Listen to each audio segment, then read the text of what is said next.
Good morning बच्चों। Lockdown ई पाठशाला DC Ramgarh में आप सबका स्वागत है। आज हम लोग 9th क्लास के अर्थशास्त्र का अध्ययन करेंगे। अध्याय 3 निर्धनता एक चुनौती। बच्चों आज अभी सबसे पहले हम लोग ये जानेंगे कि इस चैप्टर के अंतर्गत कि निर्धन कौन है, गरीब कौन है।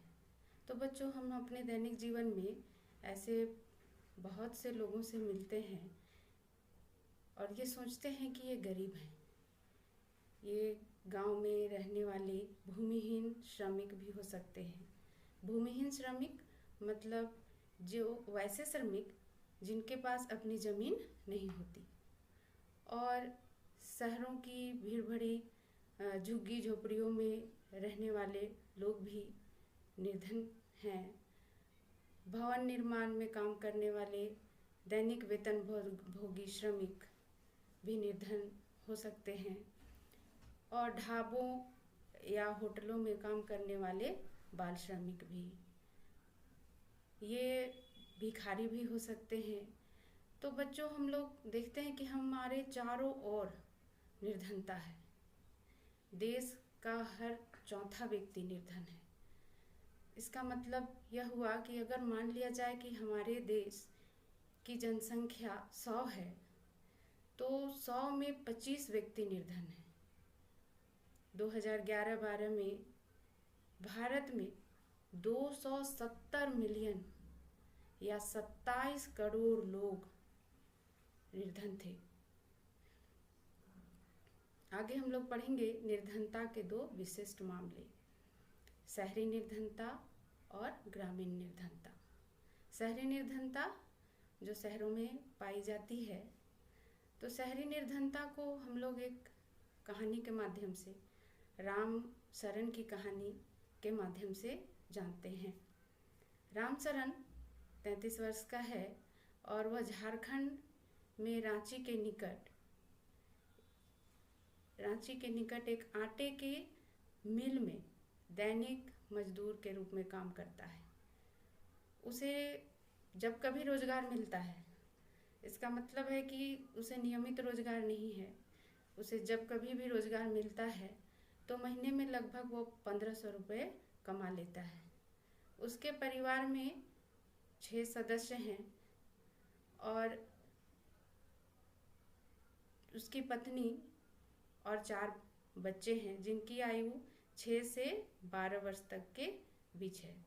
उसके माता पिता जो कि रामगढ़ के समीप एक गांव में रहते हैं, वो भी अपने जीवन यापन के लिए रामशरण और इसका एक भाई जो कि हजारीबाग में रहता है उन पर निर्भर है। रामशरण शहर के बाहरी क्षेत्र में एक झोपड़ी में रहता है। उसकी पत्नी शांता देवी अंशकालिक नौकरानी के रूप में काम करती है और 800 रुपये महीने में कमा लेती है। वे दोनों 2 समय का यानी 2 वक्त का दाल चावल का अल्प भोजन ही जुटा पाते हैं। उसका बड़ा बेटा एक चाय की दुकान में सहायक के रूप में काम करता है और 300 रुपये कमा लेता है। उसकी 10 साल की बेटी है जो कि छोटे बच्चों की देखभाल करती है। उसका कोई भी बच्चा स्कूल नहीं जाता और उन लोगों के पास 2 जोड़ी ही कपड़े हैं, फटे पुराने कपड़े हैं, और नए कपड़े तभी खरीदे जाते हैं जब पुराने कपड़े बिल्कुल पहनने लायक नहीं होते। छोटे बच्चों को पौष्टिक भोजन नहीं मिल पाता, वे अल्प पोषित हैं, और इन्हें जब ये बीमार हो जाते हैं तो उन्हें चिकित्सा की कोई सुविधा भी उपलब्ध नहीं हो पाती है। तो इस तरह से बच्चों हम लोग देखें कि रामशरण की स्थिति काफ़ी दयनीय है।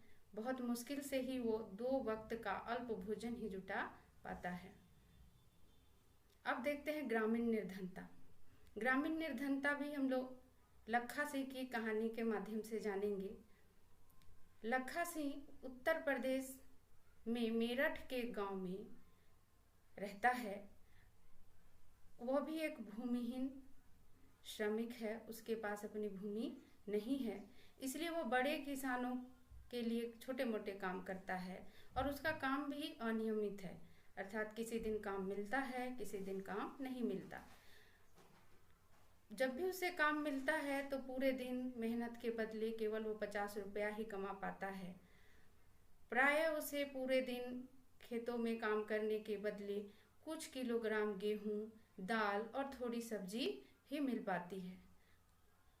लखा सिंह के परिवार में 8 सदस्य हैं और ये हमेशा 2 वक्त का भोजन भी नहीं जुटा पाता है।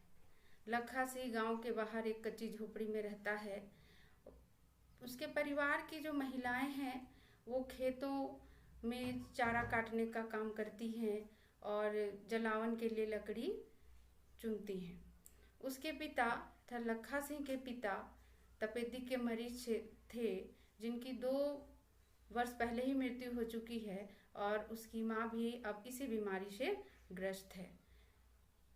लखा सिंह के गांव में एक प्राथमिक विद्यालय है, लेकिन लखा सिंह वहाँ कभी पढ़ने नहीं गया। वह 10 वर्ष की उम्र से ही कमाना शुरू कर दिया था। लखा सिंह के परिवार में भी नए कपड़े खरीदना कुछ वर्षों में ही संभव हो पाता है। तो बच्चों, हम लोग देखें कि लखा सिंह की स्थिति भी काफ़ी दयनीय है और बहुत मुश्किल से ही 2 वक्त का भोजन जुटा पाता है। तो इन दोनों उदाहरणों से निर्धनता के अनेक आयाम दर्शाते हैं।